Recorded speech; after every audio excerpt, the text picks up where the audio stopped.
Eh bien, bonjour à tous. Nous sommes absolument ravis de vous retrouver pour cette nouvelle édition, ce nouveau cycle des Engagecall citoyens qui s'ouvre aujourd'hui avec Sébastien Boller. Bonjour Sébastien, ravi de vous accueillir ici. Je vais vous demander d'ouvrir votre micro, comme ça on pourra en plus avoir la chance de vous entendre. Juste pour vous dire qu'aujourd'hui, évidemment, nous allons parler avec vous du cerveau, du striatum, de nos désirs, de nos émotions et un peu du cortex aussi, et de la façon et de la manière dont nous pouvons eh bien, peut-être dépasser notre peur de ce qui arrive pour nous mettre en action. C'est ça l'intérêt de votre livre, Le bug humain, et puis du dernier qui s'appelle Où est le sens. Et puis, dans un premier temps, j'aurai le plaisir de vous interviewer et puis d'interagir tous ensemble avec vous. Et puis ensuite, après la première heure, pardon, nous passerons au temps d'intelligence collective où nous traiterons d'un sujet qui est évidemment fondamental aujourd'hui, que je vais lire, qui est en quoi votre pensée, Sébastien, nous permet-elle d'accélérer la transition, et nous cesserons d'y réfléchir tous ensemble. Alors, sans plus tarder, Sébastien, est-ce que vous pourriez commencer par finalement vous présenter brièvement? Bonsoir, merci Jérôme, merci beaucoup. Je suis ravi de participer à cet événement. Donc, je suis Sébastien Boller, je suis à l'origine ingénieur de formation, polytechnicien, passionné de physique, et puis j'ai poursuivi ma carrière scientifique en neurosciences à l'Institut Pasteur, donc, où j'ai passé mon doctorat de neurosciences, avant de fonder un mensuel, une revue mensuelle de diffusion des connaissances en sciences du cerveau auprès d'un public à la fois de spécialistes, de thérapeutes, d'universitaires, et aussi du public de plus en plus large, nos concitoyens qui s'intéressent au fonctionnement de notre cerveau. Merci pour cette présentation brève mais précise. Et en fait, je voudrais d'abord qu'on revienne sur votre premier livre qui s'appelle Le bug humain. Et en fait, le bug humain, il part quelque part en analysant le cerveau, de notre incapacité à changer, à évoluer, alors que l'imminence de plusieurs dangers, par exemple le réchauffement climatique, la chute de la biodiversité, devrait nous agir, en fait, à nous transformer nous-mêmes. Alors finalement, qui est responsable de tout ça? C'est notre cerveau, c'est notre striatum. Qu'est-ce que vous pouvez nous dire de tout ça? Ouais. Bah, c'est ça qui est surprenant avec l'humain quand même, c'est que l'être humain est doué d'une intelligence fabuleuse. On a réussi à s'adapter à peu près à tous les défis jusqu'à aujourd'hui, mais d'un seul coup, il y a un défi qui se présente et qu'on semble absolument incapable de surmonter. C'est-à-dire qu'on a réussi à créer des machines fantastiques pour améliorer notre confort de vie, on a surmonté les maladies, on a inventé les antibiotiques, on a envoyé des hommes dans la Lune, et on a même créé des modèles climatiques qui nous permettent de savoir parfaitement ce qui nous attend dans 10, 20, 30 ans si on continue comme ça. Et malgré tout, c'est comme si notre conscience était incapable de modifier suffisamment en profondeur nos comportements. On continue de la même façon. Et pour moi, ça, c'est un constat de dysfonctionnement profond en fait de l'être humain. C'est-à-dire il m'a fallu quitter en fait la posture idéale de l'être humain comme maître de la nature, euh, capable de décisions souveraines, doué de raison, pour descendre un peu de ce piédestal et se dire qu'il y a quelque chose de dysfonctionnel dans l'être humain, puisqu'il y a d'un côté la conscience des enjeux et de l'autre côté la persistance dans des comportements autodestructeurs. Alors pour moi qui suis neurobiologiste, c'est un problème que je suis allé chercher dans le cerveau. Je me suis dit, le cerveau humain, qui est d'une puissance incroyable, qui est présenté comme l'organe le plus fabuleux de tout l'univers, et c'est vrai, je le crois toujours, malgré tout, il doit y avoir un défaut de construction dans ce cerveau pour qu'il y ait cette incohérence. Où est cette incohérence? Voilà. Qui nous bloque? Voilà. Alors, du coup, quand on regarde à l'intérieur, quand on ouvre la boîte noire du cerveau, quand on regarde comment est fait un cerveau humain, il y a une chose qui est frappante, c'est qu'il y a schématiquement deux grandes parties. Il y a une partie externe qui s'appelle le cortex. Vous savez qu'il y a cet aspect plissé qu'on voit dans les livres d'anatomie et qui nous donne notre intelligence, notre pouvoir d'abstraction, qui nous permet d'inventer des machines de plus en plus perfectionnées, de diffuser du savoir, de coopérer. Et cette partie du cerveau, elle s'est développée plutôt récemment dans l'histoire de notre espèce, dans l'évolution de l'espèce humaine. disons dans les 100 ou 200 derniers milliers d'années. Alors ça paraît long, mais à l'échelle de l'évolution, c'est assez court. Mais alors, si on regarde plus en profondeur, non pas l'extérieur, mais la profondeur du cerveau, là on voit une autre structure, un autre organe qui est beaucoup plus ancien, hein, parce que le cerveau, c'est des couches un peu comme un oignon, et plus vous allez au centre, plus vous allez loin dans le passé. Et vous avez là cet organe qui s'appelle le striatum, et qui, lui, ne nous donne pas du tout de l'intelligence, lui, il fabrique nos désirs. Et il nous pousse à réaliser des actions, et il nous y incite en nous récompensant quand on le fait, avec du plaisir, notamment avec une molécule qui s'appelle la dopamine. Et dans quelles circonstances il nous récompense avec de la dopamine, c'est ça qui est important. Il le fait depuis des millions d'années quand on réalise 5 grands comportements qui ont toujours été en fait garants de notre survie dans le milieu hostile qui était celui de nos ancêtres du Paléolithique. Et ces 5 grands comportements, ils sont très simples, ils se comptent donc sur le doigt d'une main, c'est manger, hein, parce que manger, c'est assurer survie à court terme, c'est se reproduire, transmettre les gènes pour assurer la perpétuation de la lignée, c'est acquérir du pouvoir, du statut social, c'est faire le moins d'efforts possible et acquérir le plus d'informations possible.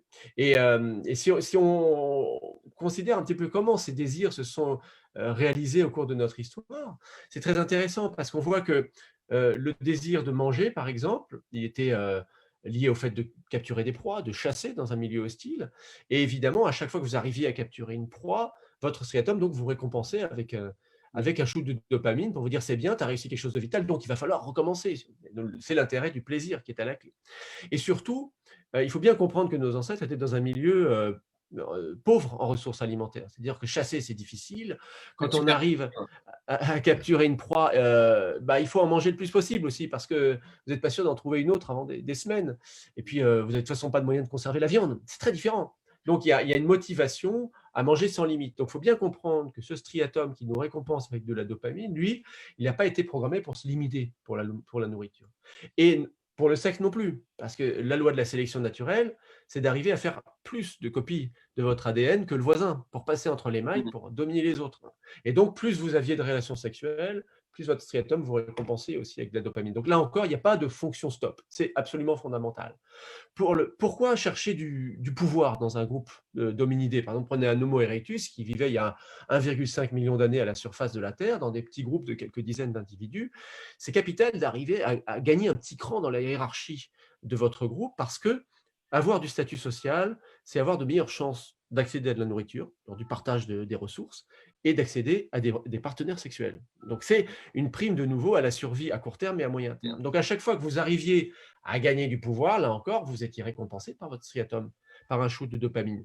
Et le besoin de limiter ses efforts, ça c'est un besoin encore plus ancien que l'apparition des premiers mammifères, c'est l'homéostasie, c'est le besoin de tout être vivant, de maximiser ses entrées d'énergie et de limiter ses sorties d'énergie dans un milieu hostile, c'est absolument capital pour survivre. Puis le cinquième grand besoin d'accumuler de l'information, c'est tout simplement que quand vous êtes dans un milieu naturel, savoir déceler une information même parcellaire dans un buisson ou une trace de pas d'un animal dans la boue, savoir si c'est un prédateur ou une proie, c'est une question de vie ou de mort. Donc là, il y a une appétence pour l'information, voilà, qui fait qu'à chaque fois qu'on détectait une information, même très discrète dans l'environnement, notre striatum nous récompensait aussi par de la dopamine. Alors, ça, c'est un outil de survie fantastique et qui a fait ses preuves pendant tellement longtemps qui s'est gravé dans le hardware de notre cerveau. C'est vraiment les structures de base de notre cerveau. Qu'est-ce qui fait que ça a posé problème à un moment? Qu'est-ce qui s'est passé à un moment, voilà, pour qu'aujourd'hui, ça ne fonctionne plus aussi bien? À un moment, ça a même fonctionné trop bien, et on va voir pourquoi après, ce qui est une force devient un gros problème. C'est-à-dire que vous avez le striatum qui trace son chemin comme ça pendant des millions d'années, et à un moment, se passe quelque chose dans la lignée d'Homo sapiens. Vous avez cette expansion incroyable du cortex cérébral, hein, la partie extérieure qui, elle, est dotée d'abstraction, d'intelligence, de planification, de coopération. Et que fait ce cortex? Il commence à accéder à l'outil, à la technologie. Il augmente ses chances de survie, par exemple, en inventant des armes de jet pour tuer à distance le gibier. Et ensuite en inventant la roue, la charrue, en domestiquant l'animal, en inventant l'agriculture au néolithique, et ensuite en inventant les engrais, et puis les organismes génétiquement modifiés, la mécanisation de l'agriculture. Tout ça fait que finalement les rendements montent, on produit toujours plus. Le cortex, grâce à son intelligence, va donner au striatum, affamé depuis des millions d'années, autant de nourriture qu'il demande. Et là, on entre dans la société de pléthore. Voilà, où l'alimentation est industrialisée, on peut donner au striatum autant qu'il veut. Et lui, rappelez-vous, n'a jamais été programmé pour se limiter. Donc, qu'est-ce qu'il fait devant cet afflux de nourriture? Il prend tout ce qu'il peut. Il nourrit sans limite et on arrive dans les dynamiques d'obésité avec les courbes d'obésité qui sont en expansion sur tous les continents et on ne sait pas se limiter parce qu'on n'a pas été programmé pour ça. Pour le sexe, c'est pareil. Vous avez L'homme se goinfre. mais oui, vous avez un petit striatum qui a demandé du sexe pendant des millions d'années et puis qui forcément ne pouvait pas se repaître autant qu'il le voulait, puisque dans un petit groupe de quelques dizaines d'individus, si vous voulez avoir un partenaire sexuel, parfois il faut se battre avec le chef pour savoir qui a le droit ou pas. Enfin, puis les occasions ne se présentent pas à tous les coins de rue. Ce striatum comme ça ronge son frein pendant 2 millions d'années et il arrive avec le cortex qui lui dit moi je vais t'inventer Internet, je vais t'inventer les sites de rencontres, je vais t'inventer les sites pornographiques. Et le petit striatum se retrouve devant son écran avec une offre pléthorique de sexe. Et donc, il clique sans limite. Et il n'a pas été programmé pour se limiter. Donc, il arrive finalement à la situation qu'on connaît avec 136 milliards de vidéos pornographiques visionnées par l'humanité chaque année. Alors, ça a l'air de rien comme ça, enfin, si quand même. Mais surtout, c'est une quantité d'informations qui circulent sur les serveurs numériques. C'est à peu près 30% de l'information totale qui circule sur les serveurs numériques. Et le secteur du numérique aujourd'hui a dépassé en gaz à effet de serre le secteur aérien. Donc ce besoin au départ qui était… à peu près, oui, par rapport à 4 à peu près, si on doit faire des grandes… Ça commence à compter. Alors le besoin de statut social que vous aviez aussi autrefois dans votre groupe d'Homo erectus, aujourd'hui, vous arrivez dans une société qui a été construite par notre cortex super intelligent, là encore qui a inventé par exemple les réseaux sociaux. Sur les réseaux sociaux, vous avez 2 milliards de personnes tous les jours qui vont chercher du statut social virtuel en ligne, qui cliquent pour avoir des likes. Et on voit très bien ce qui se passe dans leur cerveau. Vous les mettez devant un statut social, une interface de type Facebook, où ils peuvent gagner des likes. Vous voyez, à chaque like gagné, le striatum qui donne de la dopamine. Et à chaque like perdu, le striatum qui coupe la dopamine. Alors ça, c'est insupportable. Donc, il faut y retourner. Donc, alors, il y a les réseaux sociaux pour rehausser son statut social, mais il y a aussi depuis 100 ans à peu près, tout le XXe siècle, c'est l'automobile qui est vecteur de statut social. Et là, on va chercher à avoir une auto un peu plus puissante avec une option de plus que le voisin. Donc, c'est la surenchère, c'est l'automobile suréquipée qui est devenue le véritable graal des publicitaires. Parce que là encore, on signale son statut et on se sent important. Et le striatum nous récompense avec de la dopamine. Le quatrième grand besoin, c'est faire le moins d'efforts possible. Là encore, à l'arrivée du cortex cérébral sur la scène du cerveau humain, c'est l'invention de tous les outils qui soulagent le travail. Alors, au début, on est bien content, forcément, dans les champs, de ne plus aller moissonner à la faux et de simplement aller dans des tracteurs. Ça fait du bien. Pour les ménagères des années 50 qui découvrent l'électroménager, le lave-vaisselle et le lave-linge, heureusement, ça a soulagé aussi les femmes, ça leur a permis d'accéder au marché du travail, à plus d'indépendance. Et on ne sait pas s'arrêter. Et aujourd'hui, dès qu'on a une petite invention qui nous permet de faire un peu moins d'efforts, notre striatum nous récompense avec de la dopamine. Et ça prend la forme de quoi? La domotique, on n'a même plus à se lever, les télécommandes, les assistants vocaux, il suffit de parler pour avoir ce qu'on veut, commander des sushis livrés dans l'heure, les trottinettes électriques, même pour ne même plus avoir à marcher, on ne se rend pas compte, ça a un impact écologique aussi, mais on prend, parce qu'on a ce petit ressort dans notre cerveau qui nous récompense à ce moment-là, quand on arrive à faire moins d'efforts. C'est presque l'infobésité, mais il y a aussi l'infobésité quand on se nourrit, tout simplement. Et là, l'impact sur le réchauffement climatique, le dérèglement climatique est bien plus important. Alors, quand on se nourrit, évidemment, l'alimentaire, on sait que l'industrie, l'agroalimentaire, c'est presque un quart des gaz à émissions d'effet de serre. Et puis, dans le domaine de l'information, puis vous avez dit le mot infobésité, notre besoin d'information, qui autrefois était dédié à la survie pour savoir interpréter une trace d'animal dans la boue, aujourd'hui, on vit dans un monde qui a été saturé d'informations par l'ingéniosité du cortex cérébral. Vous sortez dans la rue, vous avez des écrans dans le métro maintenant, vous allez au travail, dans le coin de votre ordinateur, vous avez des alertes email, vous avez des notifications qui tombent sur votre téléphone. Dans les transports, tout le monde scrolle, fait dérouler des menus sans fin pour simplement consulter des chaînes d'information continue, des fils Twitter. C'est des choses qui nourrissent notre besoin d'information en boucle, dont on ne retient rien, parce qu'on ne peut pas retenir tout ça, mais simplement à chaque fois, il y a une petite décharge de dopamine qui nous vient du fond des âges. Donc c'est ça un petit peu le drame dans lequel on se trouve pris, c'est qu'on arrive avec des désirs illimités qui viennent d'époques où il n'y avait aucune raison de limiter ces désirs, mais qui aujourd'hui sont satisfaits sans limite par l'intelligence du cortex. Et comment s'arrêter? Parce qu'évidemment, on est face à une ressource limitée qui est celle de la planète. On est de plus en plus nombreux et on veut toujours plus parce que notre striatum n'arrive pas à s'arrêter. On va faire un parallèle avec la théorie de Nutt, où on doit vivre maintenant dans un univers limité avec des ressources limitées. Or, on veut encore et toujours se goinfrer. Alors, on pourrait se dire, je vais être un peu noir au départ. On pourrait dire, bon, alors du coup, Sébastien Boller est un décliniste. Il pense que le monde va s'effondrer, collapsologue, et il n'y a rien à faire parce que notre striatum nous emmènera toujours plus loin. Les ressources, elles sont finies. On est foutu, Sébastien? On n'est jamais foutu parce que l'avenir n'est jamais écrit à l'avance. On part avec un gros handicap. On part avec un gros handicap parce que toutes les capacités d'adaptation de l'humanité, on a pu les voir à l'œuvre face à des dangers externes, que ce soit le manque de ressources alimentaires, que ce soit les prédateurs, que ce soit les épidémies. Et d'ailleurs, celle-ci, on va vraisemblablement la surmonter. On a toujours su surmonter ces dangers extérieurs. Là, le danger, il est à l'intérieur de nous. C'est notre principe même de croissance et c'est la nature même de nos désirs. Et l'humanité va devoir se survivre à elle-même. Et ça, elle n'y a jamais été préparée. Donc, on part avec malheureusement un gros fardeau. Et moi, mon point de vue, c'est qu'il faut commencer par bien le connaître, ce fardeau. Il faut savoir quels sont les déterminismes intérieurs qui nous poussent à faire le contraire de ce qu'il faudrait pour notre survie. Et il n'y a pas de déterminisme absolu, heureusement. Le cerveau est un organe plastique. Et puis, la dimension sociale intervient, la capacité de canaliser en fait les forces du cerveau humain par des institutions bien pensées, par des modes de fonctionnement social revus et corrigés, ça nous laisse une marge de manœuvre. Mais pour l'instant, pour faire simple, pardon de vous interrompre, c'est ce que ça a été le rôle de la société, de la politique, de la religion, quand même, de nous limiter, par exemple, enfin, d'essayer de mettre des limites. Oui, c'est amusant d'ailleurs parce que, oui, alors pour vous regardez les religions, si on prend par exemple, je me suis amusé à regarder ça, les 7 péchés capitaux. Vous remarquez qu'il y en a, dans ces 7 péchés capitaux, il y a les 5 grands besoins du striatum. Vous avez la gourmandise, vous avez la luxure pour le sexe, vous avez la paresse, vous avez tout. Et c'est drôle de voir que les religions avaient identifié qu'il y avait là une espèce de petit moteur à jouissance et à puissance à l'intérieur de l'homme et qu'il pouvait être utile pour vivre ensemble, quand même de lui mettre des barrières. Alors sans doute que les religions sont allées un petit peu loin quand même en voulant corseter ces désirs, parce qu'on sait surtout que en réprimant, en refoulant, on s'expose à des effets rebonds. C'est-à-dire que tous les gens qui disent maintenant j'ai des problèmes de poids, donc je vais me forcer à faire un régime drastique, on sait d'expérience qu'après on craque et c'est encore pire.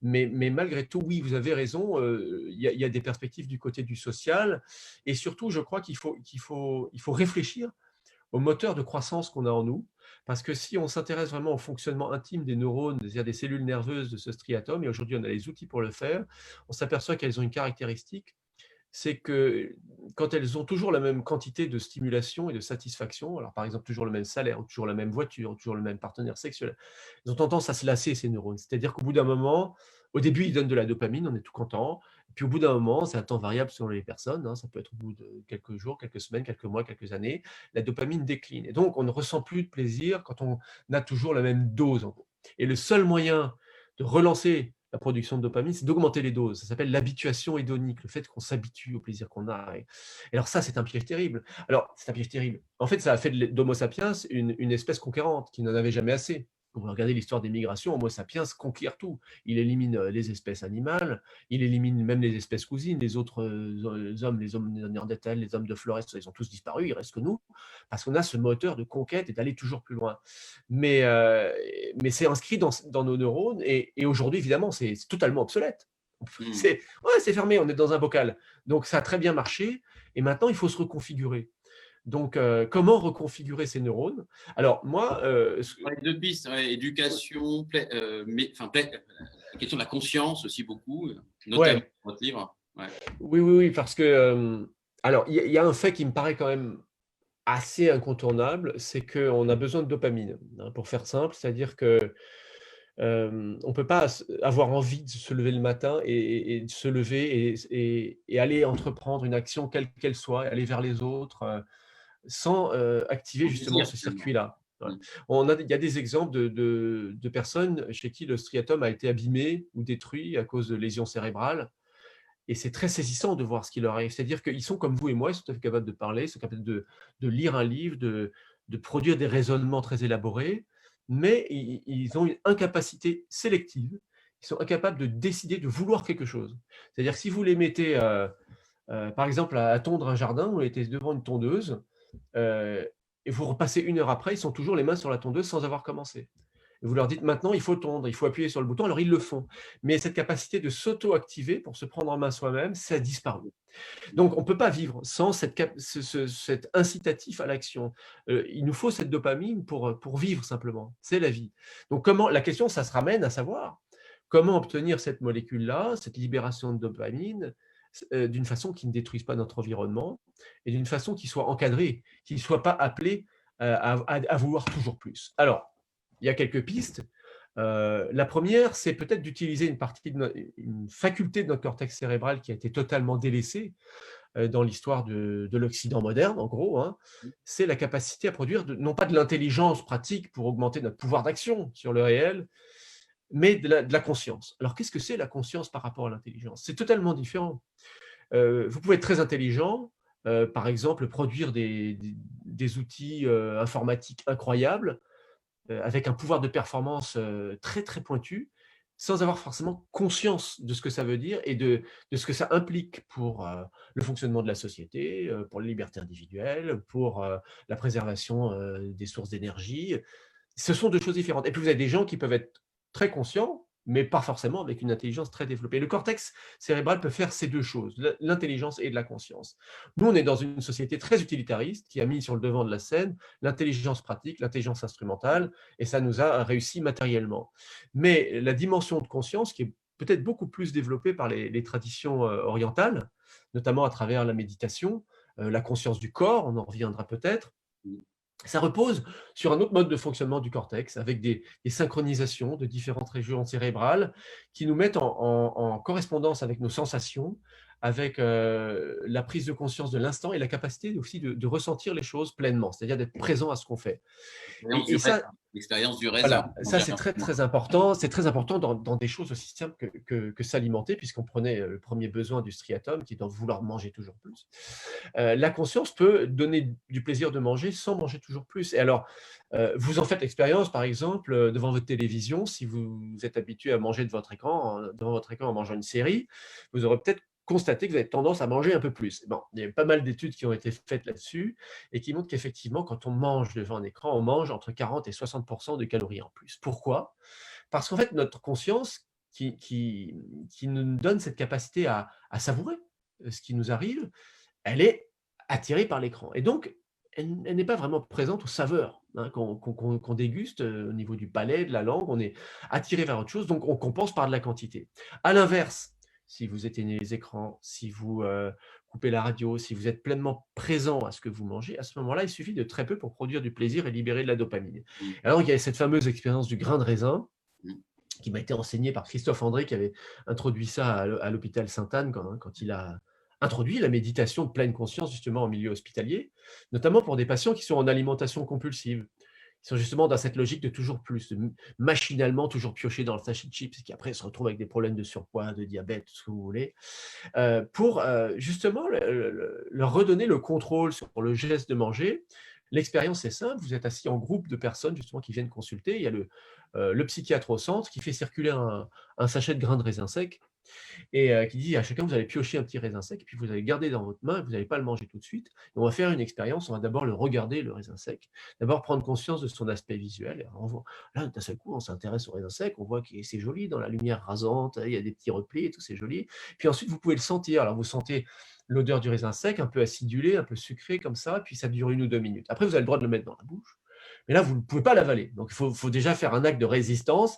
Et puis, une fois que la résistance est exercée, vous sentez la saveur qui se dégage. Vous avez le droit de le mordiller ensuite. Il y a le sucre qui se dégage, il y a des saveurs qui se dégagent. Et puis, il y a une quantité infinie de saveurs à ce moment-là qui parviennent justement à vos centres de la dégustation. Et puis, progressivement, il y a aussi le temps long qui s'installe et les mécanismes de la satiété qui interviennent. Donc, le besoin de manger compulsivement qui commence à se calmer un petit peu. Et au bout du compte, vous avez comme ça des patients qui vous disent « j'ai l'impression d'avoir fait un repas avec un grain de raisin, ça a duré un quart d'heure ». Ils disent presque un repas, c'est pas tout à fait un repas quand même, hein, avec un grain de raisin. Mais disons que la quantité de plaisir qui en résulte peut être même supérieure à celle que vous avez à faire un immense gueuleton simplement en discutant ou en regardant la télé. parce qu'il y a cette dimension de conscience qui intervient et qui peut se développer au fil des séances. Ça, c'est vraiment une voie qui peut être développée, notamment par les exercices de méditation de pleine conscience, qui sont un vrai guide pour développer cette capacité de notre cerveau. On voit même le fonctionnement cérébral qui se modifie au fil des heures de pratique. Plus on pratique la méditation, plus le cerveau modifie son fonctionnement. Et là, on retrouve quelque part aussi le vrai hédonisme. L'hédonisme, la culture du plaisir, de la dégustation, de l'acte de savourer, n'est pas dans la fuite en avant et dans l'augmentation des doses. Au contraire, c'est la capacité à faire du qualitatif, remplacer la quantité par la qualité. Je pense qu'on est devant un enjeu, si on raisonne en termes de ressources finies, on peut aller, alors, il y a des gens qui n'aiment pas parler de décroissance, mais en tout cas de maîtrise de la quantité, en allant vers une croissance du plaisir. Une croissance du plaisir, une croissance de la conscience et du mental. Je pense qu'il faut revoir qu'est-ce qu'on veut faire croître. Voilà. Ça, c'est une première voie. L'éducation aussi beaucoup dans votre livre, non? Pardon, d'éducation, en quelque sorte. Alors, l'éducation, oui. L'éducation, elle intervient sur 2 plans. Alors, le premier plan, c'est ce qui a été découvert depuis quelques années grâce à des expériences d'imagerie cérébrale qui ont été faites au début sur des enfants, justement par rapport à l'appétit de connaissance. Donc, dans ces expériences, il s'agissait simplement de mettre des enfants dans une IRM, donc un appareil pour mesurer l'activité du cerveau, et de leur faire répondre à des petites questions de type quiz, un peu type trivial poursuite, vous voyez, de culture générale, ou de leur montrer des images d'encyclopédie, ou des planches d'histoire naturelle, des animaux, leur faire deviner des noms d'animaux, reconnaître des plantes. Donc quelque chose qui amorce le désir de connaissance et puis la curiosité aussi. Et là, ce qui a été constaté, je suis désolé, j'aurais dû couper mon téléphone. Voilà, c'est fait, c'est bon. Voilà. Ce qui a été observé, excusez-moi, pour éviter. Ce qui a été observé à ce moment-là, c'est que chez les enfants comme ça qui mettent en branle leur curiosité et leur envie de connaissance, on voit s'activer justement le striatum. C'est pas possible, excusez-moi, je suis désolé. On fait un petit break et je m'en profite du coup pour vous dire qu'on va bientôt ouvrir la phase de questions-réponses dans 5-10 minutes. Vous pouvez évidemment, en attendant, poser vos questions dans le chat. J'en choisirai et je les poserai où ça me sert à angler mes questions. Et puis, dans une dizaine, à peu près 10-12 minutes, on passera. Vous pourrez lever votre main en cliquant en bas et vous poserez directement vos questions à Sébastien Boller. Et j'en profite peut-être vous demander de vous décaler un poil parce que vous bougez beaucoup le rideau. Voilà, ce sera mieux. Voilà. Ok, d'accord. C'est pas très grave. Voilà. On était sur voilà. Et donc face à l'appétit de connaissance, le striatum s'active et on voit la dopamine qui est vraiment libérée à ce niveau-là. Et surtout, ensuite, cette dopamine, on voit qu'elle s'écoule dans des zones voisines du cerveau, comme l'hippocampe, qui est un centre de la mémoire, donc qui permet ensuite d'emmagasiner toutes les informations qui vont être à ce moment-là diffusées, notamment par l'apprentissage et par l'enseignement. Et donc ça donne une perspective quand même assez fabuleuse, c'est d'imaginer qu'on peut créer des générations d'addicts à la connaissance. Voilà. Et avec cette fois-ci un impact carbone zéro, donc c'est une perspective qui est quand même assez enthousiasmante. Alors, il faut bien voir à quoi on va se heurter pour ça. C'est d'une part, il faut mettre les moyens pour l'éducation. Et puis, cette capacité de la connaissance pure, de l'apprentissage, de la transmission du savoir, ne produit une libération de dopamine qu'au bout d'un certain temps. C'est-à-dire que ce n'est pas instantané. Il faut le temps que la curiosité se mette en marche, que par exemple, l'élève puisse se concentrer sur quelque chose qui ne clignote pas dans tous les sens. Ce n'est pas une petite vidéo sur YouTube, c'est pouvoir suivre la parole d'un enseignant. Il faut se concentrer pour comprendre le sens d'une équation, d'un texte, d'une maxime. Et ça, ce n'est pas instantané comme plaisir. Donc, il y a là une guerre qui se joue, une bataille qui se joue entre… par les écrans et par… Et oui, voilà. Et là, quand vous savez que tous nos jeunes ont dans leur poche un écran qui leur permet d'avoir de la dopamine en un quart de seconde en appuyant sur un bouton, c'est là que va se jouer le combat entre le plaisir à long terme, constructif, duquel on revient avec des choses qu'on a emmagasinées, des connaissances qu'on a retenues, ou alors quelque chose qui est juste un passe-temps et en plus qui est coûteux pour la planète. Donc la question de la temporalité va être importante. Et puis la troisième piste, par rapport à l'éducation, ça concerne nos comportements altruistes. C'est-à-dire qu'il y a quand même un véritable enjeu qui est de savoir si on veut continuer notamment par rapport au désir de statut social, désir de reconnaissance, à rehausser notre ego par de la réussite professionnelle, par des revenus, par des signes extérieurs de richesse, par le fait de remplacer sans arrêt son smartphone dès qu'il y a un nouveau qui sort, de se jeter sur les sols pour renouveler sa garde-robe alors qu'elle est déjà remplie à ras-bord. Si on ne peut pas remplacer cette logique d'inflation du soi par du partage et de l'altruisme, parce que ça change quand même pas mal la donne. Et là, on dispose aussi depuis 2 ans maintenant d'études assez saisissantes qui nous viennent de l'université de Zurich, qui montrent que dans certaines conditions, quand on choisit de partager, au lieu de garder, par exemple, de l'argent Libère pour aussi. soi, Mm. on libère aussi de la dopamine de notre striatum. Et ça a été observé pour l'instant principalement chez les femmes. Alors, c'était la question Bah, que je vais dire, parce que les ouais, femmes semblent avoir, vous leur donnez une place à part. D'ailleurs, je pense qu'aujourd'hui, il y a, comme tout ce qu'on fait avec Engage, beaucoup plus de femmes que d'hommes. Pourquoi? Quelle est la place différente de la femme dans cette…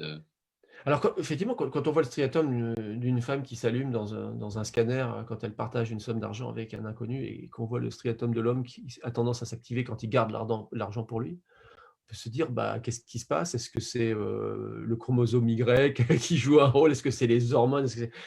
En fait, les scientifiques ont cherché à comprendre un peu ce qui se passait et l'explication la plus probable est de nature sociale. C'est-à-dire que si on regarde comment on apprend en fait aux jeunes filles, aux petites filles même depuis leur plus tendre enfance, à se concevoir comme des personnes valorisées en société, comment on les récompense, c'est le plus souvent par rapport à des comportements altruistes. C'est-à-dire que la petite fille qui rentre de l'école, qui dit j'ai partagé mon goûter, j'ai consolé mon ami, on va lui dire c'est très bien. Bravo, continue comme ça. Par contre, le petit garçon qui dit bah, je me suis fait piquer mon goûter, et puis on lui dit tu vois, tu t'es pas battu, tu sais, dans la vie, c'est pas comme ça que ça se passe, on va pas te faire de cadeaux, il faut être compétitif. L'accent n'est pas mis au même endroit dans nos sociétés, encore en grande majorité, quand même patriarcales. Et à l'arrivée, ça donne d'un côté des femmes qui ont associé du statut social, qui est le premier excitant du striatum, si vous vous rappelez, à des comportements d'altruisme, d'empathie et de sollicitude, et des garçons qui ont plutôt associé la valorisation de leur personne au fait des vainqueurs, des winners. Et là, c'est quand même… Alors, d'un côté, c'est un peu triste, mais d'un autre côté, c'est fantastiquement prometteur, parce que ça veut dire que c'est le discours social, c'est la norme sociale Voilà. Ouais. qui peut recabler notre striatum, qui peut le forcer à libérer de la dopamine en réponse à une norme sociale de partage, d'altruisme. Et ça veut dire que la norme, elle a un pouvoir énorme, mais quand on parle de norme sociale, il faut bien savoir de quoi on parle. C'est pas juste de temps en temps dire fais ci, fais ça. C'est-à-dire que ça doit être le discours dominant. C'est celui qui doit être Oui. délivré. Il y a Qui aussi doit une être… question de temps là-dedans, parce que pour changer nos pratiques par l'éducation, on sait que ça prend, je sais pas, 10 ans, peut-être une génération. Or, on a envie que ce changement il arrive un peu plus rapidement, notamment sur la question du dérèglement climatique. Et vous annoncez, donc vous avancez une autre réponse, même si votre deuxième livre est bien plus que ça, mais vous dites le sens peut jouer un rôle fondamental. Est-ce que vous pouvez nous en dire un peu plus là-dessus? Oui, parce que tout ce circuit du plaisir qu'on vient de décrire, euh, il a abouti à quelque chose quand même d'assez particulier. C'est cette civilisation qui a été entièrement dévolue à la production de toutes sortes de biens de confort, selon l'idée qu'on allait atteindre le bonheur par le confort pour tous, finalement, Mhm. par la satisfaction de ces besoins qui, en fait, sont ancestraux. Et en fait, je crois qu'on est en train de s'apercevoir que c'était une promesse un peu illusoire. C'est-à-dire que non seulement c'est en train de détruire notre planète, mais en plus, ça ne nous rend pas forcément heureux. Il manque quelque chose. Aujourd'hui, on est face à une crise de valeurs avec plus d'un Français sur deux qui dit vivre un conflit de valeurs au travail, par exemple, faire quelque chose au quotidien qui ne correspond pas à ses valeurs profondes. On est face à une difficulté à s'accorder sur ce qui nous réunit comme valeurs fondamentales. Il y a beaucoup de gens qui décident de redéfinir leurs priorités.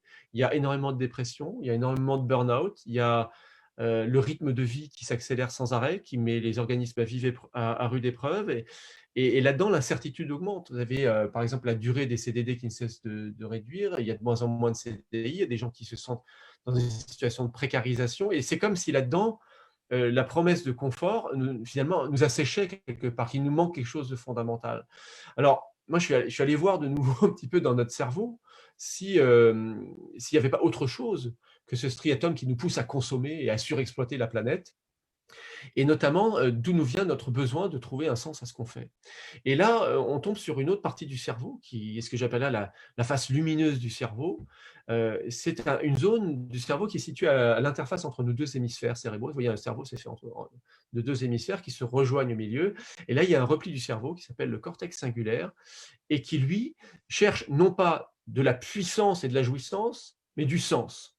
Et lui, il va chercher à savoir, non pas comment vivre le mieux possible, mais pourquoi on vit, quelles sont nos raisons de vivre,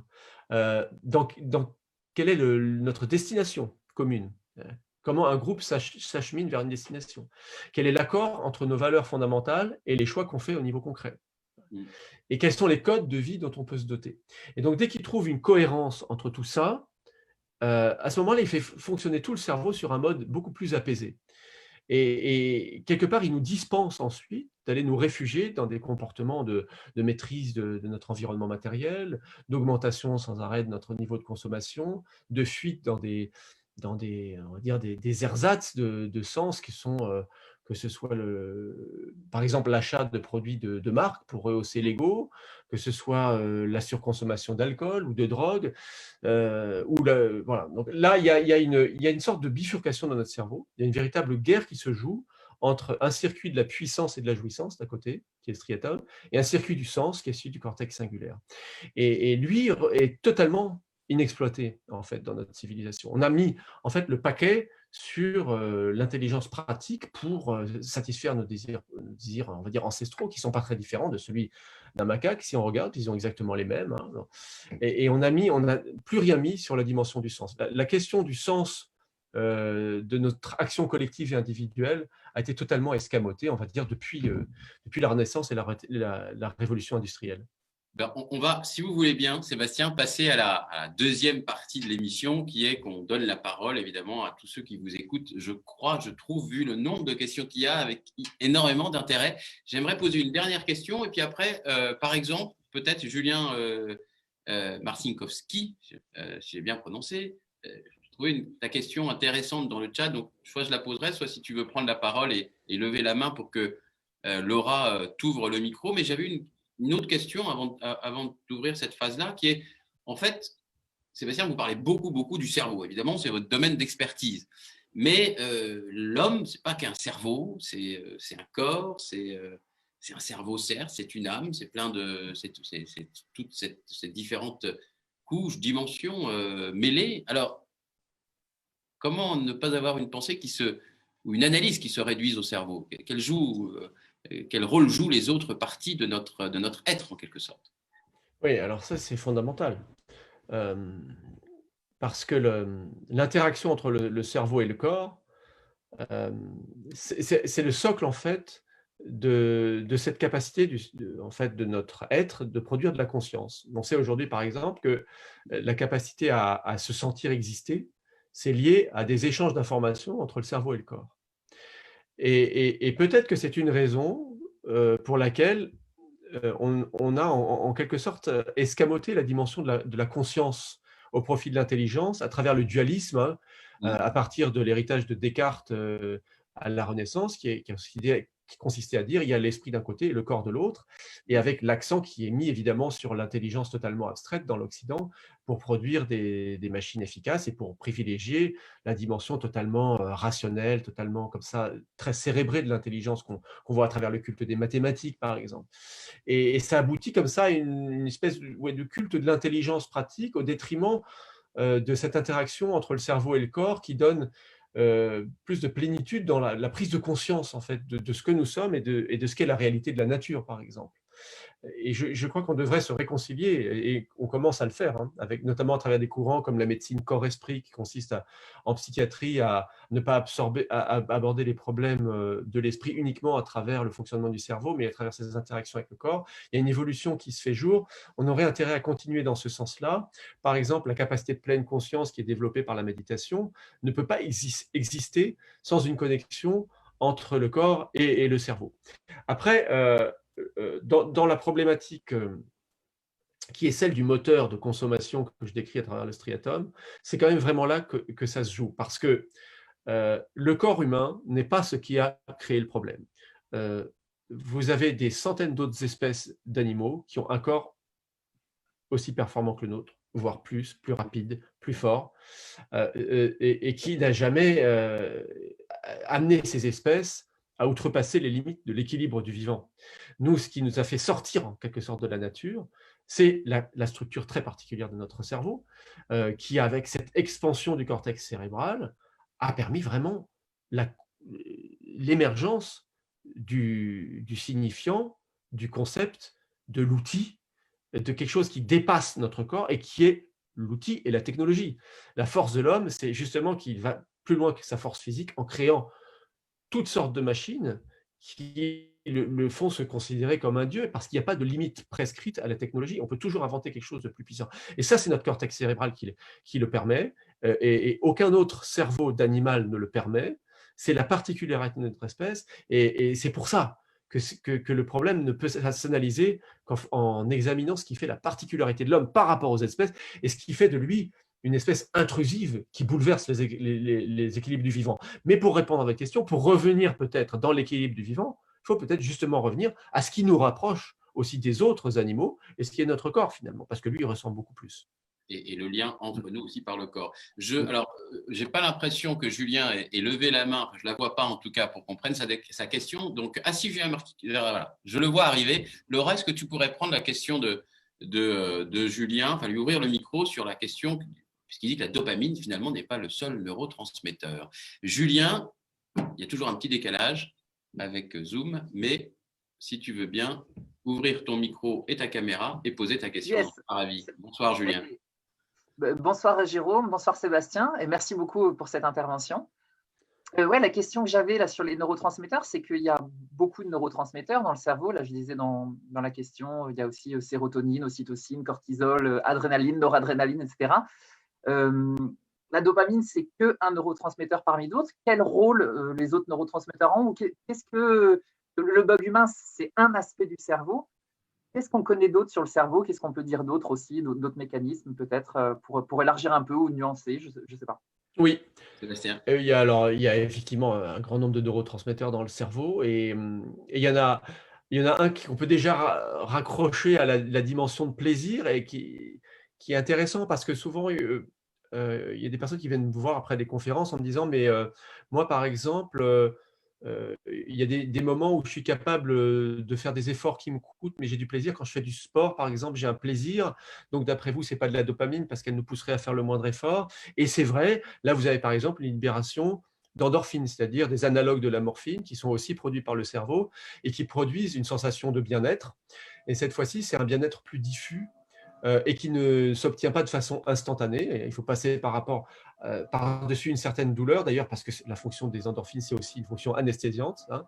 Et là, c'est très intéressant, parce que c'est une alternative au plaisir instantané de la dopamine, qui est un plaisir plus diffus qu'on peut obtenir par l'effort physique, notamment par le footing, par toutes ces personnes qui après peuvent aussi devenir un peu accros à ces exercices physiques.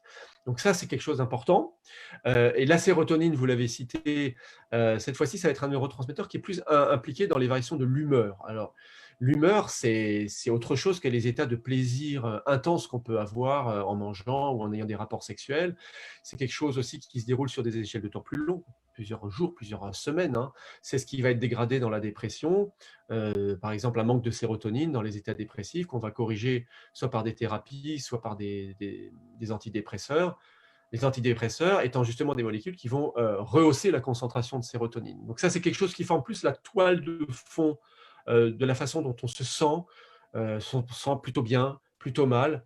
En fait, c'est vital, c'est vraiment peut-être plus important encore que la dopamine, parce que c'est ce qui fait qu'on supporte d'exister tout simplement. Hein. Donc la sérotonine est très importante, mais ce n'est pas elle qui nous motive à transformer notre environnement, à manger, à se reproduire, à chercher du pouvoir. Hein. Là, vraiment, la dopamine, c'est la molécule du pouvoir. On la voit même, il y a une corrélation entre la taille du striatum et le niveau de pouvoir politique, par exemple, d'un individu. À mesure qu'il grimpe les échelons, son striatum se muscle et il y a un phénomène d'addiction qui se crée, qui fait qu'on veut toujours plus de pouvoir. Donc, c'est les nuances qu'il faut établir. Alors, par exemple, l'ocytocine, vous l'avez cité, cette fois-ci, ça va être libéré de manière très spécifique, par exemple, dans des situations d'affiliation, de contact physique, de tendresse, de douceur. Ça peut être soit après un rapport sexuel, quand on se sent très, très relâché comme ça. Ça peut être simplement dans des moments où on se fait des câlins. Ça peut être dans des moments d'élan, d'affection, même verbalement, où quand on se sent bien. C'est vraiment une molécule de l'empathie et du lien, à la fois social et physique. Donc oui, il y a toute cette palette-là. C'est fascinant. Et moi, je suis ravi qu'on utilise beaucoup plus ces molécules que la dopamine, qui est le côté le plus violent quelque part, hein, le plus opérationnel de notre cerveau. Donc, faudra peut-être écrire aussi des choses sur comment activer la sérotonine et l'ocytocine. Ouais. Ouais. Bon, on va être obligé de prendre. Il y a beaucoup de questions, donc de répondre assez rapidement. Merci beaucoup, Julien, pour ta question. Laura, la question d'Antoine Rabin, si tu veux bien. Et si vous pouvez tous vous nommer, parce que je ne prendrai pas la question de 9-2-2-1, voilà, je sais pas qui, voilà, si vous pouvez juste mettre votre nom, ce sera mieux. Voilà, Antoine, on t'a ouvert. Antoine, c'était 9-2-1, je ne sais pas. Voilà, ok, c'était le même. Antoine, on t'écoute. Oui, bonjour à tous les deux, bonjour Jérôme, bonjour Sébastien. J'ai une question pour vous, Sébastien. Vous êtes un vulgarisateur du cerveau qui est quelque chose d'éminemment complexe avec le bug humain, vous donnez accès à une complexité. Il y a une expertise et des scientifiques en France et à l'international qui, comment dire, réagissent pas forcément très favorablement à vos thèses et au contenu que vous développez. L'enjeu n'est pas de dire que ce que vous dites peut être faux ou doit être forcément nuancé. La vulgarisation, c'est des choix. Comment vous répondez à parfois ces attaques qui peuvent être assez virulentes, j'ai vu, d'un certain nombre de scientifiques de haut niveau qui ne partagent pas votre manière de simplifier la complexité et de donner accès à tous à une compréhension du cerveau et des enjeux qu'il représente? Merci. Oui, alors là, ça dépend des attaques. Malheureusement, il faudrait voir parce que je n'ai pas eu connaissance d'attaques de scientifiques de haut niveau sur ce que j'avance. J'ai plutôt eu des reconnaissances, notamment institutionnelles, de la Société de neurologie française qui a récompensé le livre par le prix du livre sur le cerveau de l'année 2020 avec un collège de 31 neurologues. J'ai eu des retours, des personnes que je considère comme des neuroscientifiques de haut niveau sont venus me voir, des gens qui ont des chaires au Collège de France, qui m'ont dit c'est le livre que j'aurais dû écrire, que j'aurais pu écrire, bravo. Donc je ne sais pas franchement quelles sont les. Qu'est-ce que Pardon, je vais poser ma question autrement. Je vais poser ma question autrement pour mettre en perspective, en fait, même au-delà finalement du sujet même du cerveau et de sa complexité et de votre ouvrage et de la manière dont peut réagir la communauté scientifique là-dessus. Vulgariser, c'est choisir. Donc, comment vous avez élaboré ce processus et ces choix, finalement, d'orienter l'éclairage d'une manière forcément partielle? Voilà, comment vous regardez cet enjeu-là par rapport à la complexité qui parfois rime avec l'exhaustivité et qui, n'est pas compatible avec le fait de pondre un bouquin de 200 pages et pas de 20 000 pages, quoi. Voilà. Oui, alors ça c'est intéressant parce que ça me ramène à la façon dont la thèse, le schéma d'interprétation qui est au cœur du livre a émergé. C'est-à-dire que moi, mon questionnement, il est venu en fait déjà d'une expérience personnelle de frustration et de colère devant ce qui est en train d'arriver à l'humanité et à la planète, et une indignation, en fait, une incompréhension de voir l'incohérence entre toutes les données qu'on avait sur la catastrophe qui est en cours et le fait donc qu'on continuait. Et alors j'ai commencé à regarder qu'est-ce qui détruisait, en fait, dans les activités humaines, notre environnement en priorité. Alors, j'ai vu l'industrie automobile, j'ai vu la production de l'agroalimentaire, j'ai vu l'augmentation de la production électrique, les biens de luxe, le textile, voilà. En gros, ces différents postes en fait, d'activité industrielle qui étaient en pleine expansion et qui nourrissaient de plus en plus de gens. Et parallèlement à tout ça, la dynamique de croissance économique qui est toujours un dogme qui couvre en fait toute l'activité humaine au niveau de la planète.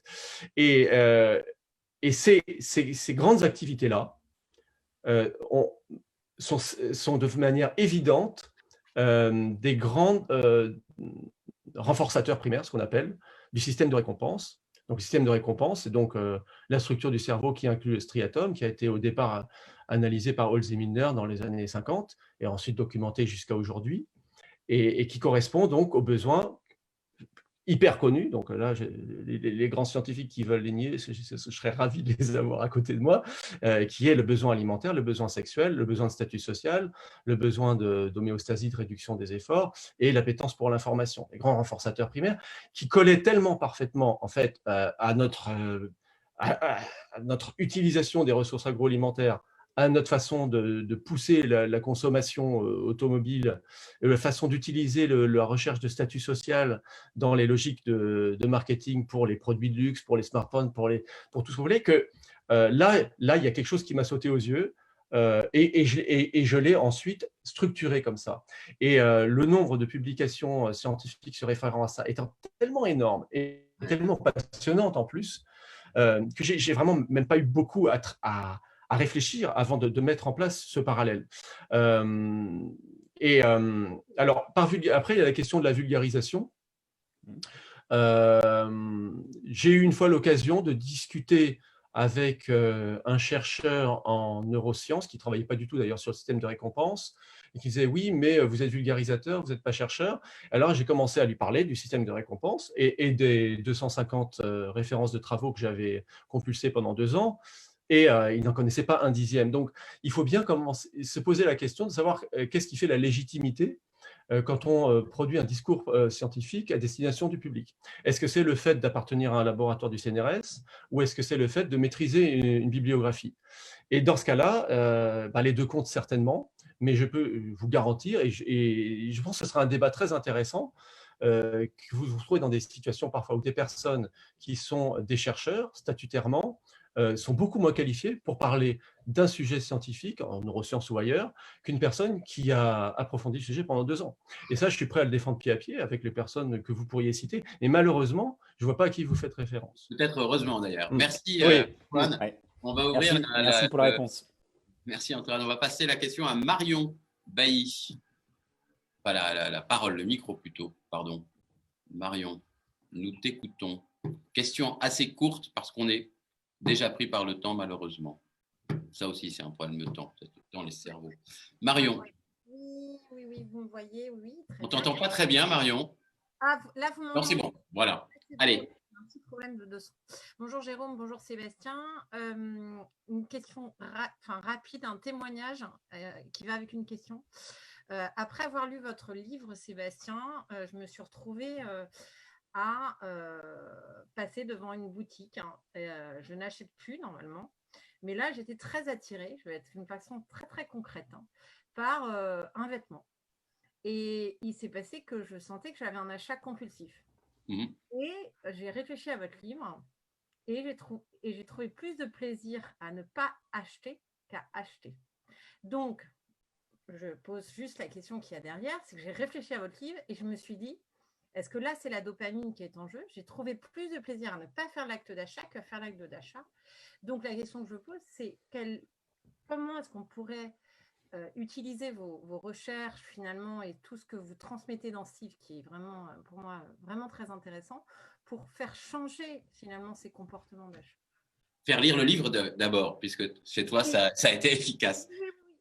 J'avais déjà beaucoup travaillé quand même, mais est-ce que c'est cette dopamine? Est-ce que c'est ça qui s'est passé? J'ai pris plus de plaisir. Avant, peut-être, j'aurais pas résisté. Voilà. Sébastien, merci beaucoup, Marion. Alors, le plaisir de renoncer, là, j'ai pas la réponse parce que, à ma connaissance, on n'a pas fait les expériences qui auraient permis de trancher, de voir si c'est bien de la dopamine qui est impliquée quand on va quelque part contre ces impulsions. Je ne pense pas que ce soit le cas, je pense que c'est autre chose. D'ailleurs, la saveur de cette satisfaction ne doit pas être exactement la même que quand vous cédez à un plaisir impulsif, spontané, que ce soit de manger. Il doit y avoir une autre dimension. Moi, il y a certainement en tout cas une intervention, enfin une mise en œuvre de la partie du cerveau dont je parlais, qui intervient dans la perception d'un sens, dans ce qu'on fait, d'une cohérence, et qui apporte un apaisement, une sorte de logique dans nos actions dont on a peut-être plus besoin que simplement d'assouvir nos besoins impulsifs. Je crois que c'est plutôt de ce côté-là que ça doit se situer. C'est-à-dire qu'on ne se rend pas compte, mais on est souvent dans une situation de dissonance cognitive quand on fait une activité professionnelle dont on sait que, par exemple, quelqu'un qui travaille dans l'industrie du plastique et qui sait en même temps que ça détruit l'environnement, il est pris entre ses actes d'un côté et ses valeurs de l'autre, et puis il vit une dissonance cognitive, il y a un conflit intérieur. Et le jour où il prend la décision de changer de métier, il y a un alignement qui se produit, et certainement un soulagement et une satisfaction, et le sentiment qu'on peut maintenir une direction dans nos actions qu'on peut assumer, qu'on peut défendre, et qui nous satisfait probablement pour cette raison-là, parce qu'à ce moment-là, c'est plutôt d'autres circuits cérébraux qui entrent en action. Donc le cortex singulaire, lui, va plutôt apporter un apaisement et le sentiment de quelque chose de durable, et une baisse de l'angoisse qu'on peut ressentir quand on ne sait pas finalement quoi faire. Donc, je ne pense pas que ce soit de la dopamine dans ce cas-là, mais c'est… Ou alors ici, ça peut intervenir dans la représentation que vous faites de vous-même aussi, la satisfaction. Ce que je veux dire, c'est que en fait, moi, mon cas personnel ne m'intéresse pas. En fait, ce qui m'intéresse, c'est comment on peut changer les comportements comme ça. C'est-à-dire que s'il y a le cortex singulaire et que le cortex singulaire peut donner justement le sens ou qu'il y a du plaisir du renoncement à la consommation, comment on change la norme sociale et les comportements? En fait, c'est ça. Moi, j'essaye de concrétiser. Ce qui m'intéresse, c'est de concrétiser. Moi, je suis très pratique. C'est de dire comment est-ce que ça, on peut utiliser votre recherche pour faire changer ça dans les comportements. Eh bien, tu sais, Marion, c'est aussi de ça dont on parlera dans la séance d'après d'intelligence collective. Vous aurez la chance de pouvoir continuer à discuter, à voir comment s'approprier toute cette connaissance apportée pour nous changer concrètement et accélérer cette transition. Merci, Marion. On arrive au bout, malheureusement, de l'émission de Langage School. Je voudrais 2 mini-questions rapidement. Enfin, mini, non, elles sont importantes. Mais premièrement, si vous deviez définir vos futurs désirables, Sébastien, ils ressemblent à quoi? Moi, il ressemble à un monde où on se reconnecterait à nous-mêmes, c'est-à-dire à notre corps, à nos besoins, en fait. Là, je crois qu'on ne sait même plus quels sont nos vrais besoins. Avec cette escalade dans l'exploitation de la nature, dans la consommation, on a poussé les besoins toujours plus loin, on s'est créé des faux besoins, et donc pour atteindre le bonheur, on se dit qu'il faut les assouvir, et une fois qu'on les a assouvis, on se dit que pour atteindre le bonheur, il faut en assouvir d'autres encore plus éloignés. Donc je pense qu'il faut revenir à une réflexion sur ce dont on a vraiment besoin. Et je trouve qu'il y a une phrase qui est intéressante de Saint-Augustin à ce propos, qui disait que la vraie sagesse, c'est de continuer à désirer ce qu'on a. Et c'est pas du tout comme ça que fonctionne notre striatum, puisque lui, dès qu'il a quelque chose, il veut déjà autre chose en plus. Et la question, c'est comment continuer à vraiment désirer quelque chose qu'on a déjà. Et pour ça, il peut être intéressant quand même de se reconnecter à son corps, parfois de revoir à la baisse son niveau d'exigence, presque de se priver parfois de certaines choses. Parce qu'à ce moment-là, le système se remet à zéro. Il y a des phénomènes de reset. Par exemple, si vous décidez de vivre plus chichement pendant un moment, de manger un petit peu moins, à ce moment-là, il vous suffira d'un soupçon d'un surcroît de consommation pour relancer donc il faut jouer, il faut jouer à ça, donc se reconnecter à soi-même, redéfinir ce qu'on appelle nos besoins, et puis se reconnecter aux autres, parce que le striatum, c'est une machine à individualisme, c'est quelque chose qui nous pousse à vouloir des biens de consommation, du pouvoir, du statut social pour nous-mêmes. Et ce faisant, on s'entoure de plein de technologies qui satisfont ça pour nous-mêmes, mais on oublie complètement le lien avec autrui. On est dans une pathologie du lien et de l'empathie aujourd'hui. Et ce qui est intéressant, c'est que le cortex singulaire qui veut du sens, il veut aussi du lien.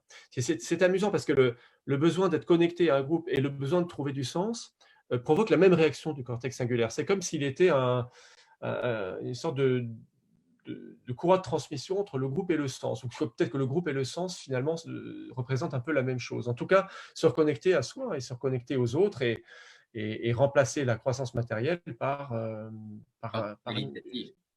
Voilà, par du qualitatif et du sens. Ouais. À propos de qualitatif et de sens, j'aimerais qu'on termine par de l'art, en quelque sorte. Et donc, je vais vous demander de chanter. Pas du tout, Sébastien, mais je vous ai demandé de choisir une œuvre d'art pour illustrer notre conversation. Laura, si tu peux avoir la gentillesse de la diffuser, est-ce que vous pouvez nous en parler rapidement?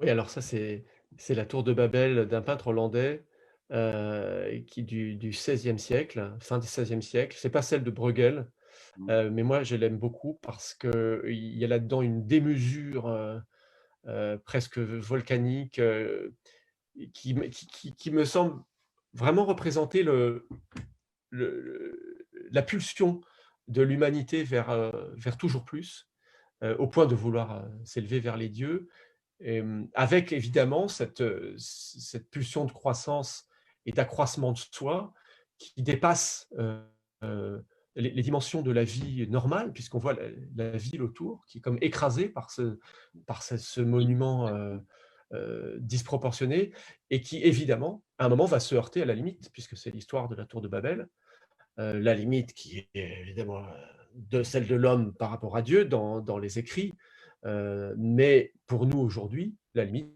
de l'homme par rapport à sa propre planète.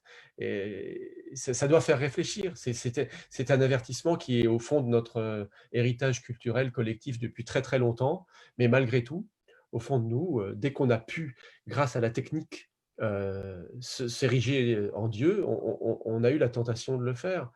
Et aujourd'hui, plus rien ne peut nous arrêter, sauf l'effondrement. Donc la question, c'est comment l'homme peut-il se domestiquer lui-même? Merci beaucoup, Sébastien. C'était absolument passionnant. Je crois que ça a passionné tous nos auditeurs. Ce que je voudrais, du coup, c'est que, à part vous remercier, j'espère qu'on aura l'occasion bientôt de se retrouver.